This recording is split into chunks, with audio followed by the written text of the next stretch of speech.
Programme ছিল, সেই প্রোগ্রামকে কেন্দ্র করে গতকালকে পর্যন্ত কিন্তু বেশ ধরাধরি চলছে। তো সেটাও তো মুক্তিযোদ্ধাদের একটা অনুষ্ঠান ছিল, মুক্তিযুদ্ধ বিষয়ক একটা অনুষ্ঠান ছিল, সেটাকে মব করেই ছোট করা হয়েছে। এবং যারা মব করেছে তাদের কিছু হয় নাই, মব যাদের উপর করেছে তাদেরকে ধরে নিয়ে যে মামলা করা হয়েছে। তাহলে সরকারের ওই পদক্ষেপ এবং সেনা সদরের এই বক্তব্য, এই দুটোকে আপনি কিভাবে মিলিয়ে দেখতে পাচ্ছেন? সেনা সদরের বক্তব্য যথার্থ। তারা তো সবসময় মেজার্ড ওয়েতে রেসপন্ড করে। এইখানে তারা যখন দেখতেছে যে এই 71 মঞ্চের এরা কিছু বলার আগেই আপনার বক্তব্য কেউ ঠিক মতো দিতেই পারে না, মনে হয় একজন শুধুমাত্র কার্জন সাহেব কিছু বলার হয়েছে, বলার আগেই আপনার লোকজনকে তারা বলতেছে যারা সন্ত্রাসের কথা চিন্তা করতেছে, সন্ত্রাসের কথা ভাবতেছে। তা আমাদের কনস্টিটিউশনে কিন্তু একটা কথা আছে যে বাক স্বাধীনতা আবার চিন্তার স্বাধীনতা, অর্থাৎ আপনি যে চিন্তা করবেন এই চিন্তার কিন্তু একটা স্বাধীনতা এনশিওর করা হয়েছে। এই সরকার আমি দেখতেছি যে চিন্তার স্বাধীনতাও হরণ করে এনেছে। যেখানে লতিফ সিদ্দিকী বসেছিলেন, উনি হয়তো কিছু চিন্তা করতেছিলেন, হয়তো মুক্তিযুদ্ধের কথা চিন্তা করতেছিলেন, হয়তো কিছু কিছু তাকে অ্যারেস্ট করে ফেললেন। সেই সাথে আপনি মঞ্জুরুল ইসলাম পান্নাকে অ্যারেস্ট করলেন, সেই সময় আপনি প্রফেসর কার্জনকে আপনি অ্যারেস্ট করলেন। আজকে আজকে না কালকে অ্যারেস্ট করলেন আবু আলম শহীদ খান, সে সেখানে উপস্থিত ছিল কি ছিল না এটাও শিওর না, যে তাকে সন্ত্রাস বিরোধী আইনে গ্রেপ্তার করা হয়েছে। তা যেটা দেখতেছি আমরা যেটা দেখতেছি সেটা হচ্ছে যে এই সরকার বাক স্বাধীনতা হরণ করার জন্য উঠে পড়ে লাগছে। আপনার যারাই কথা বলে তাদেরকেই জেলে পুরে দেওয়া হচ্ছে। এটা তো শেখ হাসিনা, আইব খান, ইয়াহিয়া খান, এই হোসেন মোহাম্মদ এরশাদ, এই ধরনের বিষয়ের মতো অবস্থা হয়ে গেছে। অথচ এরা সবসময় বাক স্বাধীনতার কথা বলছেন। আপনার আমার মনে আছে ডক্টর মোহাম্মদ ইউনূস যখন ক্ষমতা নিলেন তখন উনি অনেকটা গদগদ কণ্ঠে বললেন আপনারা যত পারেন মন খুলে আমার সমালোচনা করেন। এখন দেখতেছি উনি আমাদেরকে ফাঁদে ফেলাইছে, যে ইসরায়েলের যেমন খাবারের কথা গুলি করে দেয়, যে এই লোকগুলি যে জেলে গেছে, জেলে জেলে গেছে কি কারণে এরা তাদের জেলে তারা কাটাবে, কি কারণে কাটাবে? জাস্ট একটা কথা বলার জন্য, একটা কথা বলার জন্য। উনি কাকে ভয় দেখায়? আমরা তো ভয় পাওয়ার লোক না, যাদেরকে উনি জেলে পাঠাচ্ছে তারা কিন্তু ভীত না, তারা ভীত না। তারা শেখ হাসিনার আমলের যে ক্রস ফায়ার, শেখ হাসিনার আমলের যে গুম হয়ে যাওয়া, সেইগুলিকে উপেক্ষা করে আমরা কিন্তু কথা বলেছি এবং আমরা জীবিত আছি। আমাদেরকে যদি অ্যারেস্ট করতে হয়, গ্রেপ্তার করতে হয়, কিংবা মেরে ফেলতে হয়, গুম করতে হয়, আহ সহজ হবে না, সহজ হবে না। যে বাক স্বাধীনতা এতগুলি লোকের জীবনের বিনিময়ে আমরা অর্জন করছি, তা এই বৃদ্ধ লোককে হরণ করতে দেওয়া হবে না কোনোভাবে। তাকে বুঝাই দেওয়া দরকার যে আপনি কাকে ভয় দেখান। আপনার ডক্টর মঞ্জু চৌধুরীকে ভয় দেখান, মাসুদ কামালকে ভয় দেখান, এই ভয়তে আমরা ভীত না। আপনার ভীত হওয়া উচিত। আপনি সারা বিশ্বের কথা কি করবেন? মঞ্জুরুল ইসলাম পান্নার হাতে হাত করা একজন সাংবাদিক, একজন অ্যানালিস্ট, আপনি তার কথা আপনার লাইক নাও করতে পারেন, লাইক করতে এমন কোনো কথা নাই, ডিসলাইকও করতে পারেন, তার জন্য তাকে জেলে থাকতে হবে কেন? এবং জেলের ভিতর থেকে যখন তাকে নেওয়া হয় মনে হয় যে সেই কলম্বিয়ান একজন টেরোরিস্ট গ্রুপের লিডার, একেবারে শীর্ষ সন্ত্রাসী, তাকে ঘেরাও করে। এটা কোথায় পাইছে এই লোক? এই লোক চিনতে পারে না। এই লোক তো সারা পৃথিবীতে ওই সুদের ব্যবসা করে ঘুরে বেড়াইছে, তো ওই বাঙালিদেরকে চিনে নাই, বাঙালিদের চিনে নাই। সেফ এক্সিটের কথা ভাবেন না, সেফ হাউসের কথা ভাবেন। যাই হোক, আপনি একটু আবেগপ্রবণ হয়ে গেছেন হয়তো। তারপরেও এটা তো এই বাক স্বাধীনতার জন্য কতটা হয়েছে। আমার বাসার সামনে ডিবি বসে থাকতো, আমাকে অনেক হেনস্থা করা হয়েছে। আমাকে কেন, আপনাকে, আমরা অনেক হেনস্থা হয়েছে, অনেক রিস্ক দিছি সে সময়। কিন্তু আজকে আজকে কথা বলার জন্য একজন একজন একজন করে উনি ঢুকে ফেলাবে জেলের মধ্যে এই সন্ত্রাসের কথা। এটাকে আনপ্রোটেস্টেড যাইতে দেওয়া উচিত না, প্রোটেস্ট করা উচিত, সবাই প্রোটেস্ট করা উচিত। ওনাকে ইন নো আনসার্টেন টার্ম আমি বলতে চাই যে আপনি ভুল করতেছেন, আপনি বিশাল ভুল করে ফেলছেন। আজকে দেশ একটা মাচ্ছন্ন সিচুয়েশন হয়ে গেছে। কবর থেকে লাশ উঠে সেই লাশকে উপরে আপনার পিটাইয়া তারপর পোড়াই দেওয়া হয়েছে।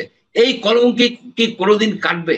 এই কলঙ্ক কোনোদিন কাটবে না। বাঙালিকে আপনার নৃশংসতার দিকে নিয়ে যাওয়া হয়েছে। মব জাস্টিস তো mob lynching, mob violence. Mob ভায়োলেন্সকে আবার বলা হচ্ছে আরেকজন যে এটা প্রেশার করুন। এইসব কতগুলি উদ্ভট টাইপের লোককে উনি একত্রিত করে এই বাংলাদেশের এই সরকারের মধ্যে ঢুকে তাদের মানে ধারণাই নাই তাদের ধারণাই নাই যে মানুষ যখন হিংসার দিকে চলে যায় সেই হিংসা থেকে ফিরে কেমনে আনবেন আপনি আপনি আনেন তো এখন আপনার দেশে আইন শৃঙ্খলা পরিস্থিতি এস্টাবলিশ করেন তো জায়গায় জায়গায় যেভাবে হচ্ছে চাঁদাবাজি হচ্ছে খুন খারাপি হচ্ছে প্রতিদিন 14 জন নাকি মানুষকে হত্যা করা হয় কেন হত্যা করা হবে কেন আইন শৃঙ্খলা পরিস্থিতির এরকম অবনতি হবে জি, আমরা এখন একটু অন্য প্রসঙ্গে যাই, সেটা হলো আমরা কিন্তু শুনেছিলাম এই সরকারের শত দুর্বলতার মধ্যেও আমরা একটা কথা শুনেছিলাম এবং বেশ ফলাও করে বলা হচ্ছিল, আমি নিজেও বলতাম, নিজেও এসে উপলব্ধি করতাম যে অন্ততপক্ষে অর্থনৈতিক খাতে আমাদের একটু স্ট্যাবিলিটি এসেছে। এবং সেটা বলা হতো এই কারণে যে বিপুল পরিমাণ অর্থ যে আগে পাচার হয়ে যেত, সম্পদ পাচার হয়ে যেত, সেটা বোধ করি থেমেছে। কিন্তু তারপরেও প্রশ্ন উঠছে যে আমরা কি আসলে অর্থনৈতিকভাবে সামনের দিকে এগিয়ে যাচ্ছি? গতকালকেও আমি দেখলাম একটা অনুষ্ঠানে বাংলাদেশের একজন সাবেক একজন আপনার তত্ত্বাবধায়ক সরকারের একজন উপদেষ্টা মিস্টার হোসেন জিল্লুর রহমান, তিনি বলেছেন যে বাংলাদেশ এগিয়ে যাচ্ছে, এগিয়ে যাবে, এই বয়ান থেকে আসলে সরে আসতে হবে, কারণ এই বয়ানের আসলে বাস্তবতা এখন আর নেই, বলছেন কথা। এটা নিশ্চয়ই আপনার, আমার ধারণা আপনার চোখে পড়েছে। এই ব্যাপারে আপনার কোনো বক্তব্য আছে কিনা? স্যার দেখেন এইটা একটা ছিল কি যে শেখ হাসিনার আমলে নানাবিধ স্ট্যাটিস্টিক্স দেওয়া হতো, পার ক্যাপিটা ইনকাম বেড়ে যাচ্ছে হঠাৎ হঠাৎ করে, এটা হচ্ছে সেটা হচ্ছে। এর একজন কারিগর ছিল, একজন প্রতিমন্ত্রী ছিল, উনি এই স্ট্যাটিস্টিক্স তৈরি করতো। উনি সেই ডিসরায়েলির কথাটাই ফলো করছে, there are lies, damn lies and statistics.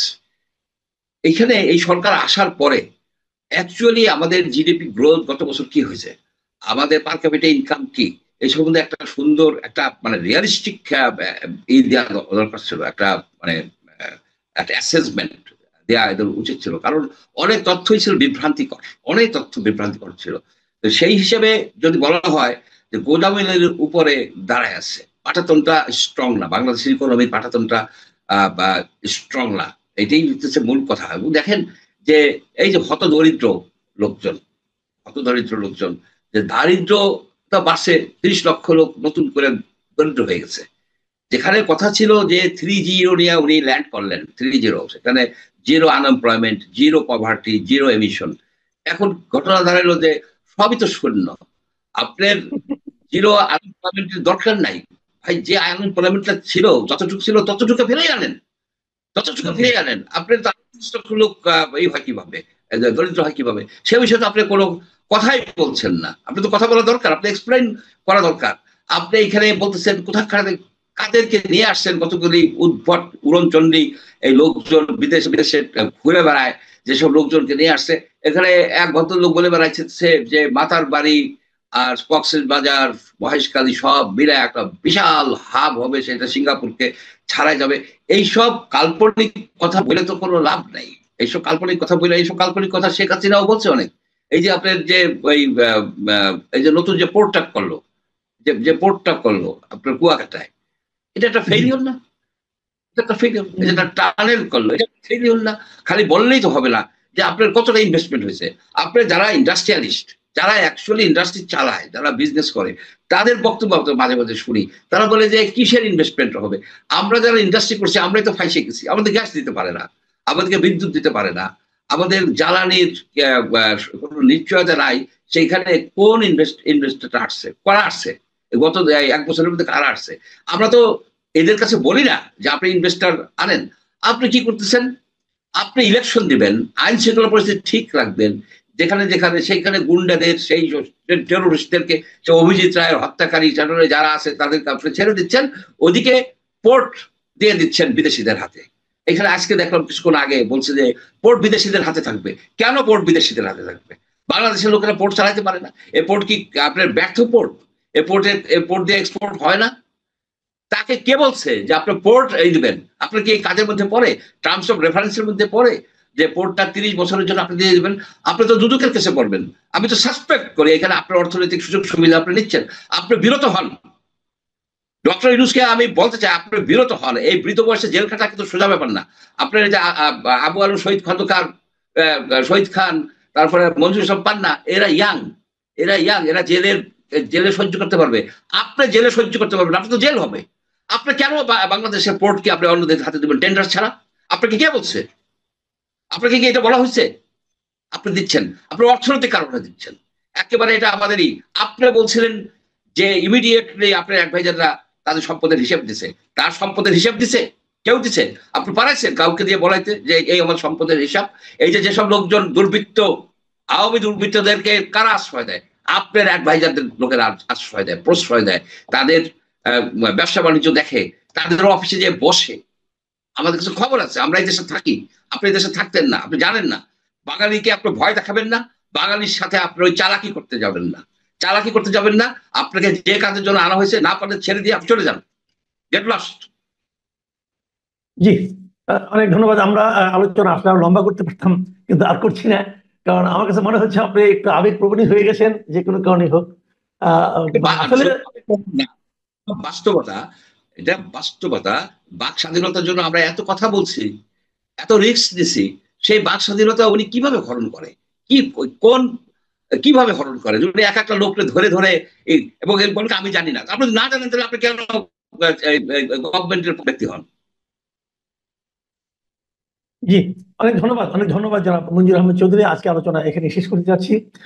প্রিয় দর্শক, আপনারা শুনলেন বিভিন্ন বিষয়ে জনাব ডক্টর মঞ্জুর আহমেদ চৌধুরীর বিশ্লেষণ। ডক্টর মঞ্জুর আহমেদ চৌধুরী এই সম্পর্কে একটু বলি। উনি কিন্তু মানে আবেগপ্রবণ হয়েছেন বলে আমি দু একবার বলেছি বটে, কিন্তু ওনার সব বক্তব্যই কিন্তু ওনার অভিজ্ঞতাজাত, এবং এই বক্তব্যগুলোর সারবেত্তা কতটুকু সেটা কিন্তু আপনি একজন দর্শক হিসাবে, এদেশের নাগরিক হিসেবে আপনারা উপলব্ধি করতে পারবেন। অনেকে হয়তো আমার ধারণা এমনও ভাববেন যে কথাটা আপনি ভাবছেন, যে কথাটা আপনি আপনার ঘরের মধ্যে আপনার বন্ধু বান্ধবের সঙ্গে আলোচনা করছেন, হয়তো সেই কথাগুলোই ডক্টর মঞ্জুর আহমেদ চৌধুরীর কণ্ঠ দিয়ে উচ্চারিত হলো।